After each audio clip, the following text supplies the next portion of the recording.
Allez, histoire que vous ne vous habituiez pas trop au numéro quintuple sur le Robocop. Allez, on attaque cette fois-ci le Robocop, mais que 3 numéros. Mais c'est déjà pas mal. Numéro 39, 40, 41. Et dans ces 3 numéros, on va attaquer l'articulation de la cuisse droite. Vous savez, la fameuse articulation qui s'ouvre pour pouvoir sortir son fameux flingue, l'auto-neuf. Et ben, on va voir un peu comment se passe l'articulation de cette cuisse. J'ai cru voir qu'il y avait, alors non pas des ressorts, mais des sortes de petits trucs en métal à venir positionner. Ah, j'espère ne pas me le mettre dans le doigt. Allez, on va voir ça tout de suite. On passe au montage, ça se passe par là. C'est parti, suivez-moi. What are your prime directives? Serve the public trust, protect the innocent, uphold the law. Numéro 39 du Robocop. Dans ce numéro, on a quelques éléments de la cuisse droite qu'on va venir assembler avec une petite charnière qu'on retrouve ici. Pareil de ce côté-là. Et on aura le haut de la fameuse porte en question. Dans le numéro 40, on va continuer à l'assembler avec d'autres petites charnières qu'on va venir mettre en place sur la porte, on va appeler ça comme ça, du Robocop, de sa cuisse, qui va venir se positionner ici de cette façon-là. Et enfin, dans le numéro 41, on a un peu plus de choses à faire. Toujours un peu plus d'éléments avec cette fameuse petite pièce en métal qu'il va falloir venir positionner de façon à pouvoir rendre fonctionnelle l'ouverture et la fermeture de cette fameuse charnière qu'on voit ici, qui, souvenez-vous, dans les photos du prototype, la vis était mal mise, elle sortait à moitié. Donc on va voir si la vis elle est un peu plus compliquée à mettre ou pas, et si on arrive à faire en sorte qu'elle ne sorte pas. Voilà, rien de plus à faire sur ce numéro. Je ne peux pas vous montrer les numéros suivants, 42, 43, étant donné que je ne les ai pas encore reçus dans le nouveau carton. Donc, wait and see. Allez, on attaque le montage de ça tout de suite. Donc dans le numéro 39, voilà ce qu'on a niveau pièces. Ce sont des petits éléments en plastique, également ici, mais la finition par contre est toujours vraiment au top, avec là ici là, les empreintes des têtes de vis, et ces petits éléments ici de charnière qui sont en métal. À noter, ça c'est plutôt pas mal pour la solidité de l'articulation. On va commencer par venir récupérer ici notre épièce qui est juste là, ainsi que le petit cache qui est juste ici. On a un petit téton, un gros téton, un petit trou, un gros trou. On peut du coup pas se tromper de sens, on peut le mettre que de cette façon là. On appuie fortement de façon à ce que ça rentre, et on se rend compte en regardant de ce côté là que Joe le dégrappeur a encore fait un travail de cochon.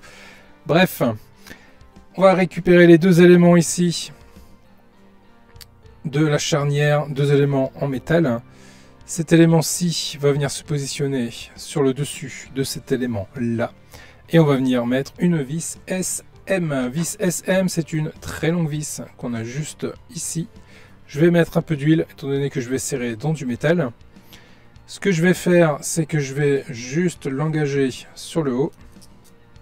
Ah bah c'est nickel, c'est traversant, très bien. Et je vais venir le positionner devant, et je vais venir serrer le tout. Ok, c'est limite, hein, j'ai vraiment eu l'impression, en fait je tourne dans le vide. À aucun moment j'ai eu l'impression de serrer quelque chose.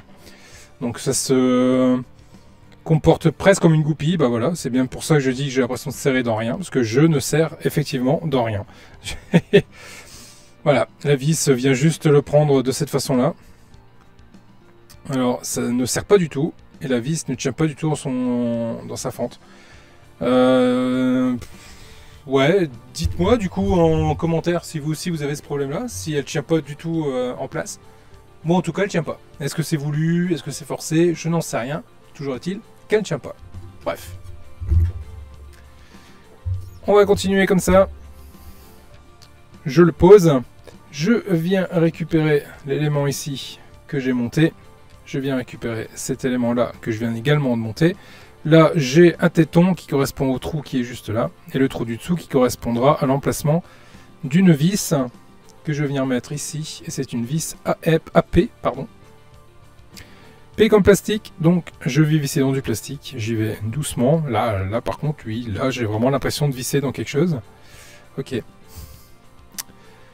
Voilà qui est fait. Je viens récupérer la partie du dessus, ça va être le même principe. Ce trou là pour le téton qui est là et l'autre trou d'à côté pour la vis. Je mets en place. Oui, bah forcément ça tient pas, donc ça va pas se barrer, hein. Je mets en place et je viens mettre ici une vis. Alors c'est une vis AP également.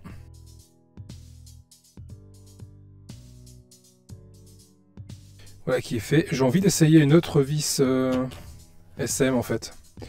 Je vais la remettre en face.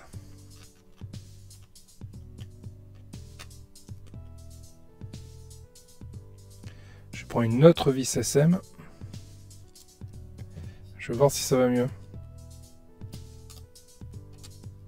Non, c'est pareil. Je traverse. Et je vise en catch.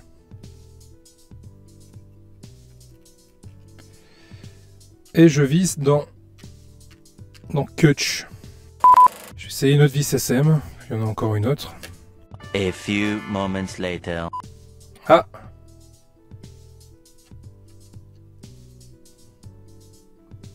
Ok.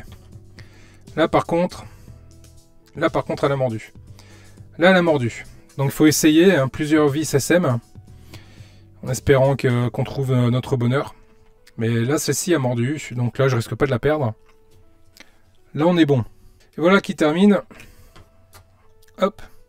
Ce numéro 39. On va passer au numéro 40. Dans le numéro 40, j'ai cette pièce de cuisse, très grande pièce en plastique. Ainsi également que deux éléments de la charnière. J'ai cet élément-ci qui est toujours en métal. Et cet élément-ci, je les prends de cette façon-là, avec les deux tétons face à moi. Je le positionne de cette façon-ci. Et je viens mettre une vis SM.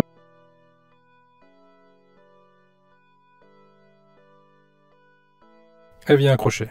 Ok. Bon, j'ai un souci avec deux vis. Celle-ci est un peu plus dure. Très bien, ça me va. Je récupère cet élément-ci et là je retrouve donc un trou pour un téton et un trou pour la vis. Donc c'est le côté arrondi là, avec le téton qui est juste là. Je positionne l'un dans l'autre.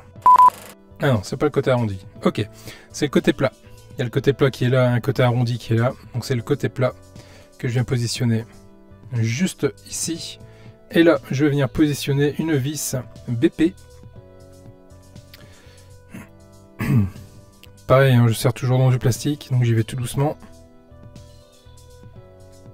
Pour rappel, quand vous vissez dans du plastique, dès que vous sentez une résistance, ne cherchez pas à forcer, arrêtez tout. Ça sera largement suffisant. Si vous insistez, vous allez casser le pas de vis. Je récupère l'élément monté au numéro précédent et je vais venir gentiment emboîter le tout. Alors, je cherche juste le bon sens, c'est celui-là. C'est bien ça. Les deux tétons ici, de cette façon-là. Hop. Et je vais venir mettre deux vis BP.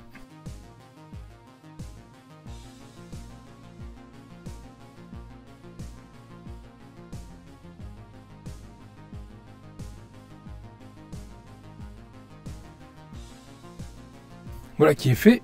Ça épouse très bien la forme. On voit pas du tout le démarquage. C'est pas mal. Voilà qui termine. Hop. Ce numéro 40. Numéro 41, voici ce qu'on a. On a l'autre élément de cuisse qui est une pièce en plastique. On a cet élément-ci qui est également une pièce en plastique. L'élément d'articulation qui est là, qui est une pièce en métal. Cet élément d'articulation également ici en métal. Et le fameux ressort que j'essaie de ne pas me mettre dans les doigts, qui bien évidemment est en métal. On vient récupérer notre élément qui est juste là. Je mets ça de côté pour la visibilité des choses. Et je récupère cet élément de cuisse. Là ici j'ai les deux trous, là j'ai les deux tétons. Les deux vont venir se mettre en face à face. Et également ici j'ai un trou qui est là, qui va correspondre au téton de la charnière qui est de l'autre côté. Donc je positionne tout le monde comme il faut tout de suite. Ok, et je vais venir serrer avec 1, 2 et 3 vis BP.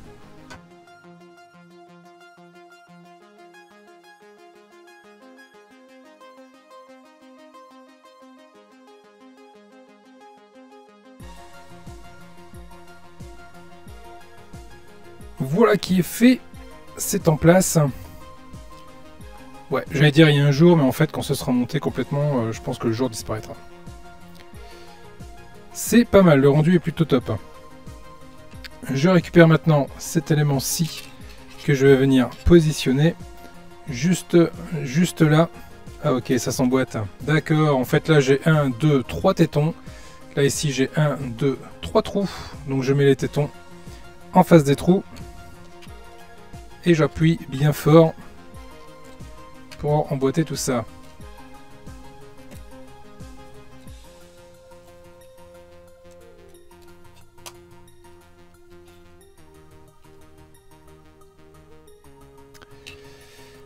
Voilà, cette pièce-là est en place de ce côté-là. Et Joe, le dégrappeur, a encore une fois fait un super travail. On se lève et on félicite. Allez, on met ça de côté et va arriver le moment où on va se mettre un ressort dans le doigt. On récupère ici cet élément-ci ainsi que lui. Le but du jeu va consister à le prendre dans ce sens-là avec le téton qu'on peut voir ici. Vous le mettez vers le bas. Et là, on récupère cet élément-ci de ce côté-là et on met le ressort en face à face sur les trous de cette façon-ci. Une fois qu'on le tient comme ça, on récupère ici notre autre charnière en métal et on va venir le positionner de cette façon-là.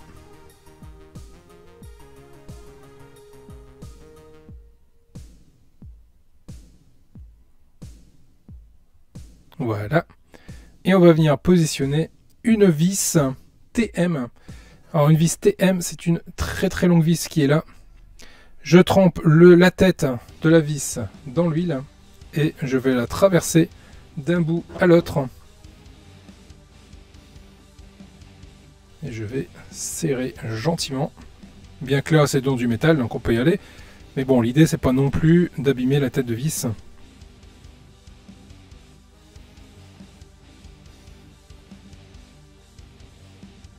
Voilà, c'est serré.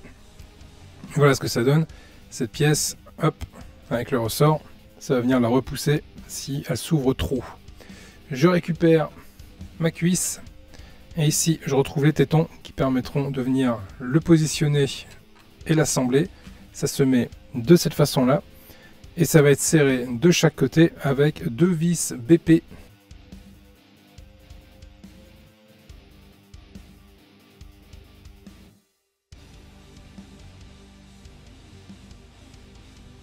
Voilà qui est fait.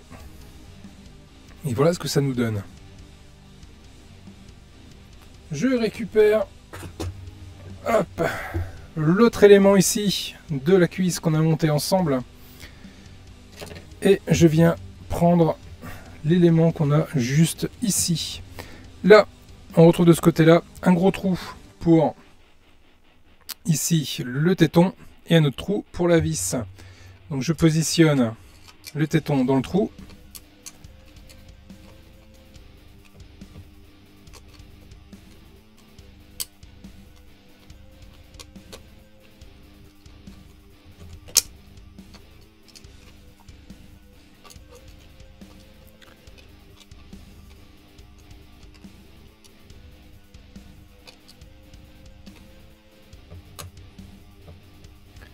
Voilà. Et là, je vais venir positionner une vis EM. Je vais visser dans du métal. On va mettre un petit peu d'huile pour faciliter le serrage.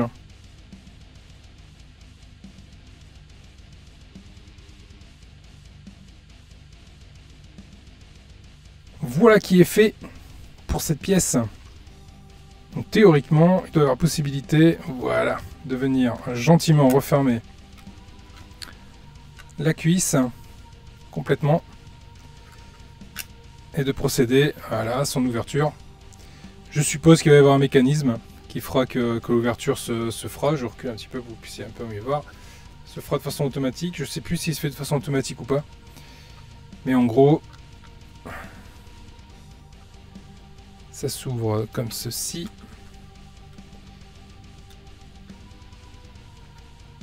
Ça va venir s'ouvrir comme ça, je suppose. Je me souvenais plus que ça s'ouvrait autant. Je pensais que ça s'ouvrait. Je pensais que ça s'ouvrait ce côté-là à droite et ce côté-là à gauche. Et en fin de compte, il se trouve que c'est toute la cuisse qui s'ouvre. Pour laisser place ici au système qui viendra mettre l'autoneuf dessus. Donc voilà ce que ça donne ici sur cet élément de cuisse. Et là, bon bah là oui. Là le serrage est quand même mieux. Ma vis ne dépasse pas. Contrairement au prototype. Par contre je suis pas certain que ce soit très accurate, on va dire, par rapport au film. Donc voilà ce que ça nous donne sur la cuisse. Je cherche un bon plan pour faire une bonne miniature. Ouais, ça me paraît pas mal du tout. Est-ce qu'on a fini avec ce numéro 41? Oui, on a fini avec tout ça. Donc, voilà les loulous, ce que ça nous donne sur ce numéro. Voilà la taille du cuisseau. C'est plutôt sympa, c'est plutôt gros. Je m'attendais pas à que ce soit aussi gros.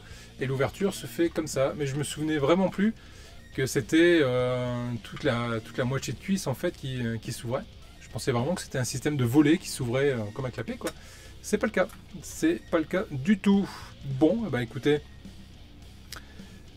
j'ai hâte de continuer. J'ai hâte de voir comment ça se poursuivra dans la suite. Toujours est-il que là, je suis à jour dans les colis de Robocop. Les loulous, si la vidéo vous a plu, n'hésitez pas à vous abonner, n'hésitez pas à mettre des pouces en l'air également pour montrer à YouTube que ma chaîne elle est trop bien. N'hésitez pas également à venir nous faire un petit tour sur nos réseaux sociaux tels que Facebook et Instagram, que mon monteur Benoît va venir faire apparaître ici. Bisous à toi mon grand, merci pour le travail que tu fais, c'est vraiment super top. Je vous dis à très vite pour la suite des vidéos, je vous laisse avec les membres soutien. Ciao et passez de bonnes vacances.